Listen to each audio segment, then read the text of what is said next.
Hello friends, welcome back to my channel. आज की video में प्रिंसेस कट ब्लाउज की कटिंग और स्टिचिंग करना बताएंगे। पहले इनर पर इसकी कटिंग करेंगे। फैब्रिक को 2 लेयर में फोल्ड कर लिया है। पहले बैक पार्ट की कटिंग करेंगे। लेंथ 15 इंच पर मार्किंग करेंगे। दूसरी साइड भी 15 इंच पर मार्किंग करेंगे। दोनों पॉइंटों को ज्वाइन करेंगे और एक स्ट्रेट लाइन ड्रॉ कर लेंगे। फोल्डेड साइड से शोल्डर 6 इंच पर मार्किंग करेंगे। आर्म होल 7 इंच पर मार्किंग करेंगे और एक स्ट्रेट लाइन ड्रॉ कर लेंगे। कॉर्नर पर 1 इंच पर मार्किंग करेंगे और क्रोच कर्व बना देंगे।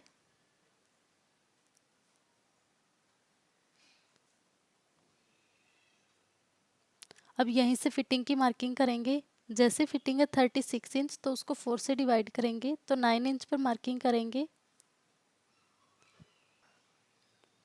अब कमर की फिटिंग की मार्किंग करेंगे। जैसे फिटिंग है 32 इंच, तो उसको 4 से डिवाइड करेंगे तो 8 इंच पर मार्किंग कर लेंगे। आपकी जितनी भी फिटिंग है उसको 4 से डिवाइड करना है। कमर में 1 इंच एक्स्ट्रा मार्किंग करेंगे। 2 इंच पर मार्जिन की मार्किंग करेंगे। ऊपर की साइड भी 2 इंच मार्जिन की मार्किंग करेंगे। दोनों पॉइंटों को ज्वाइन करेंगे और एक लाइन ड्रॉ कर लेंगे। अब प्लेट्स की मार्किंग करेंगे। फोल्डेड साइड से 4 इंच पर मार्किंग करेंगे।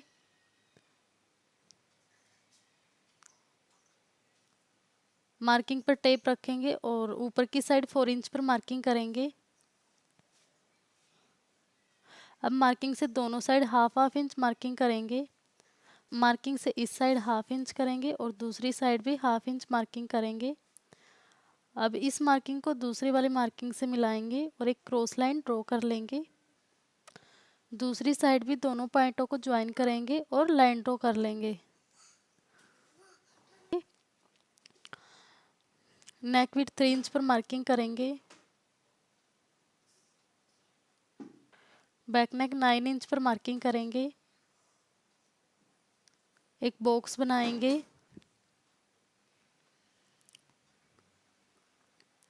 और बैक नेक की राउंड शेप में मार्किंग कर लेंगे। पहले रफली मार्किंग करेंगे, उसके बाद मार्किंग को डार्क कर लेंगे। ब्लाउज के इनर पर बैक पार्ट की मार्किंग कर ली है। अब एज इट इज़ इसकी कटिंग करेंगे। आर्मोल साइड से इसकी कटिंग करेंगे। जैसे मार्किंग कर रखी है एज इट इज़ कटिंग करेंगे। एक्स्ट्रा फैब्रिक को निकाल देंगे। अब नेक की कटिंग करेंगे।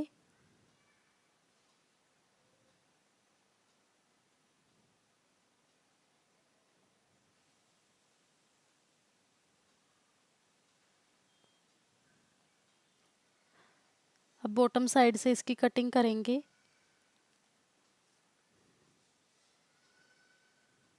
एक्स्ट्रा फैब्रिक को निकाल देंगे। इनर पर बैक पार्ट की कटिंग कर ली है। अब फ्रंट पार्ट की कटिंग करेंगे। फैब्रिक को 2 लेयर में फोल्ड कर लिया है। ये फोल्डेड साइड है। इसके ऊपर ब्लाउज का बैक पार्ट रखेंगे। फोल्डेड साइड फोल्डेड वाला पार्ट रखेंगे। चारों तरफ से सेट करेंगे और अब इसकी मार्किंग करेंगे। बॉटम साइड से हाफ इंच एक्स्ट्रा मार्किंग करेंगे और एक स्ट्रेट लाइन ड्रॉ कर लेंगे। और चेस्ट की फिटिंग से 1 इंच एक्स्ट्रा मार्किंग कर लेंगे और कमर की फिटिंग से 1.5 इंच एक्स्ट्रा मार्किंग कर लेंगे। दोनों पॉइंटों को ज्वाइन करेंगे और एक लाइन ड्रॉ कर लेंगे। आर्मोल साइड से एज इट इज़ मार्किंग करेंगे। अब ब्लाउज के बैक पार्ट को हटा देंगे। आर्मोल अंदर की साइड हाफ इंच पर मार्किंग करेंगे और एक लाइन ड्रॉ कर लेंगे।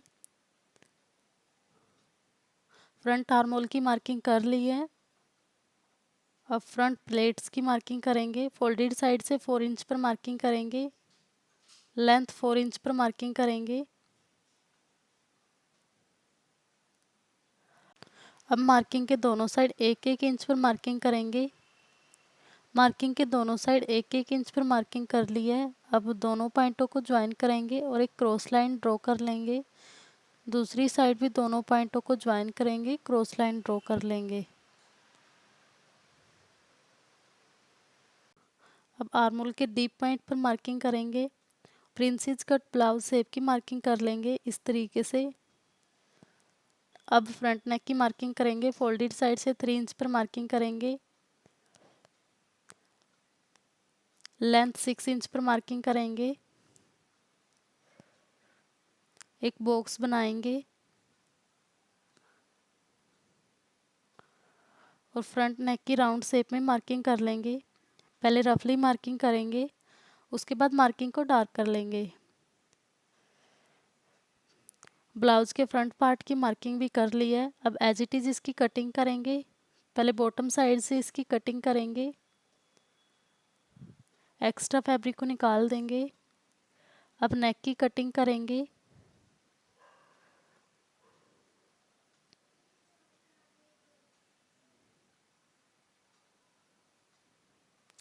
अब फ्रंट आर्म होल से इसकी कटिंग कर देंगे।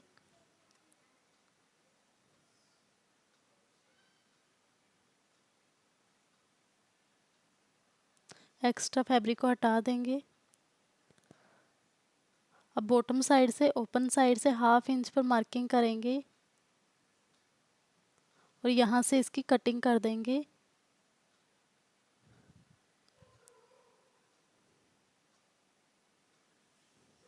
अब मेन फैब्रिक की कटिंग करेंगे। मेन फैब्रिक को 2 लेयर में फोल्ड कर लिया है और इनर फैब्रिक को इसके ऊपर रख लिया है। अब एज इट इज़ मार्किंग करेंगे।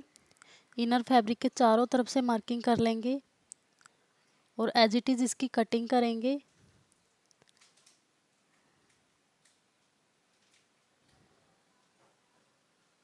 एक्स्ट्रा फैब्रिक को निकाल देंगे। अब आर्म होल साइड से एज इट इज़ इसकी कटिंग करेंगे।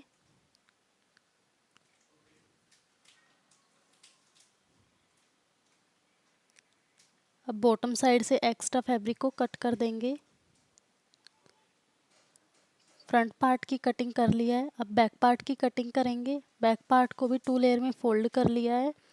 अब बैक पार्ट के इनर के साइड से मार्किंग करेंगे और एज इट इज़ इसकी कटिंग कर देंगे।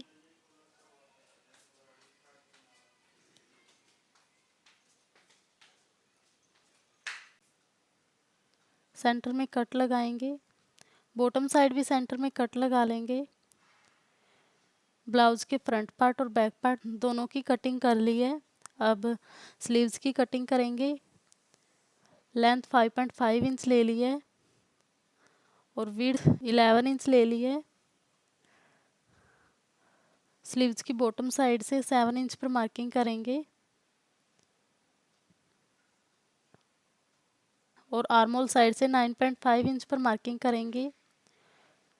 ओपन साइड से आर्म होल 2.5 इंच पर मार्किंग करेंगे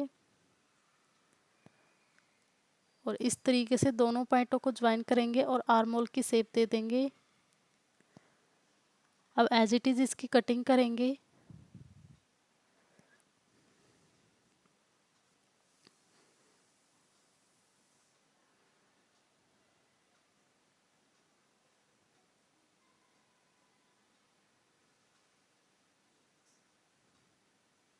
सेंटर में कट लगाएंगे।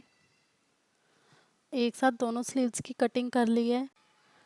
ब्लाउज के पार्ट पर एक साइड मार्किंग ऑलरेडी कर रखी है। अब इस मार्किंग को दूसरी साइड ट्रांसफ़र करेंगे। ब्लाउज के पार्ट को सेंटर से फोल्ड करेंगे, चारों तरफ से सेट कर लेंगे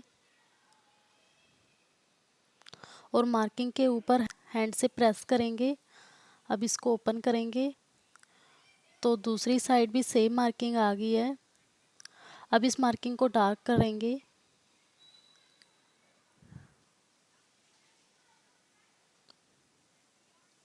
ब्लाउज के मेन फैब्रिक को राइट साइड से रख लिया है, उसके ऊपर इनर को रख लिया है और नेक पर सिलाई लगाएंगे 1/2 इंच का मार्जिन रखते हुए।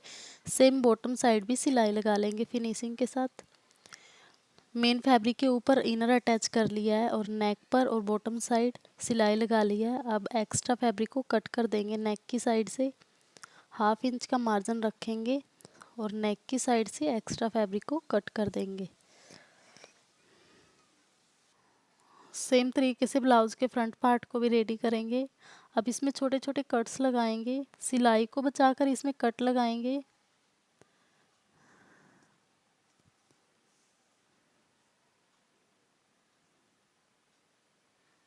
अब ब्लाउज के पार्ट को राइट साइड से फोल्ड करेंगे।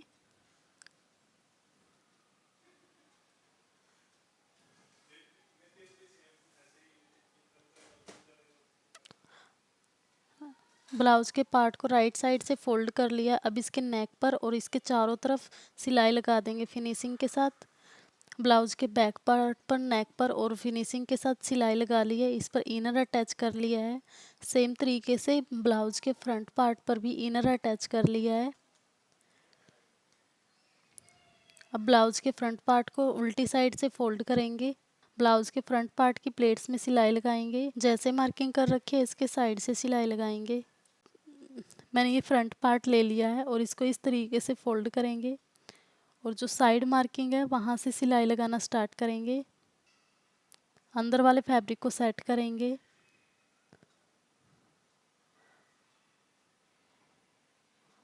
बॉटम साइड डबल सिलाई से लॉक कर लेंगे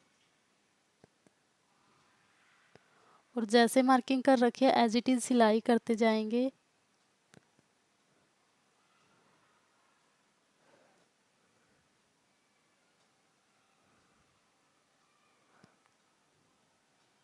हाफ इंच का मार्जिन रखेंगे और जैसे मार्किंग कर रखी है उसी के साइड से सिलाई लगा लेंगे।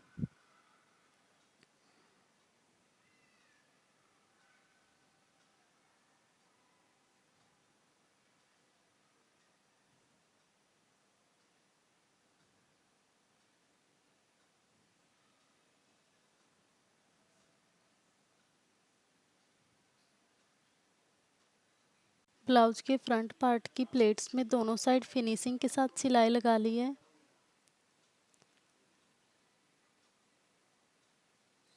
सेम तरीके से बैक पार्ट में भी प्लेट्स डालेंगे। इसको इस तरीके से सेंटर से फोल्ड करेंगे और साइड मार्किंग से सिलाई लगाना स्टार्ट करेंगे। इसमें इस तरीके से सिलाई लगा लेंगे। बैक वाली प्लेट्स में डबल सिलाई से लॉक कर लेंगे और दूसरे वाली प्लेट्स को भी रेडी कर लेंगे। तो यहाँ ब्लाउज के दोनों पार्ट को रेडी कर लिया है और दोनों पार्ट को एक दूसरे के ऊपर रख लिया और इसके शोल्डर अटैच करेंगे। हाफ इंच का मार्जिन रखते हुए शोल्डर अटैच कर लिए हैं और ब्लाउज के दोनों पार्ट को अटैच कर लिया है। अब इसके ऊपर स्लीव्स अटैच करेंगे। स्लीव्स के ऊपर इनर अटैच कर लिया है और रेडी कर लिया दोनों स्लीव्स। ब्लाउज को राइट साइड से रख लिया है। इसके ऊपर स्लीव्स को और ब्लाउज को दोनों को एक दूसरे की राइट साइड रख लिया। सेंटर को सेंटर से मिला दिया। इस तरीके से फोल्ड करके सिलाई लगा देंगे। सेम तरीके से दूसरे वाले स्लीव्स को भी अटैच कर देंगे। ब्लाउज के ऊपर दोनों स्लीव्स को अटैच कर लिया है। ब्लाउज को उल्टी साइड से रख लिया है और दोनों साइड फिटिंग की मार्किंग कर ली है। ब्लाउज के लेफ्ट साइड आर्म होल से नीचे 1.5 इंच पर मार्किंग कर ली है। यहाँ तक सिलाई लगाएंगे और उससे नीचे ओपन रखेंगे। इसमें जीप अटैच करेंगे। ब्लाउज के दोनों साइड सिलाई लगा ली है। एक साइड पूरे में सिलाई लगाई है और दूसरी साइड 1.5 इंच आर्म होल से नीचे तक सिलाई लगाई है। अब इस मार्किंग को इस तरीके से ब्लाउज के राइट साइड टर्न करेंगे और इसको हैंड से प्रेस करेंगे। ब्लाउज के दोनों राइट साइड मार्किंग आ गई है। अब इसमें जीप अटैच करेंगे। मैंने सेम कलर की जिप ले ली है और जिप का जो राइट साइड है उसको ब्लाउज के राइट साइड रखेंगे। जिप को इस तरीके से ओपन करेंगे और इस तरीके से एक साइड इसके सिलाई लगा देंगे। उसके बाद इसके दूसरी साइड सिलाई लगाएंगे और इसको बंद कर देंगे। ब्लाउज के लेफ्ट साइड में जिप अटैच कर लिए फिनिशिंग के साथ। ब्लाउज बन के रेडी हो गया है। फ्रेंड्स, इसी तरीके से आप किसी भी साइज़ के ब्लाउज की कटिंग और स्टिचिंग कर सकते हैं। अगर आपको कहीं पर भी कोई भी डाउट है तो आप कमेंट्स कर सकते हैं। मैं आपका रिप्लाई ज़रूर करूँगी। Thank you so much.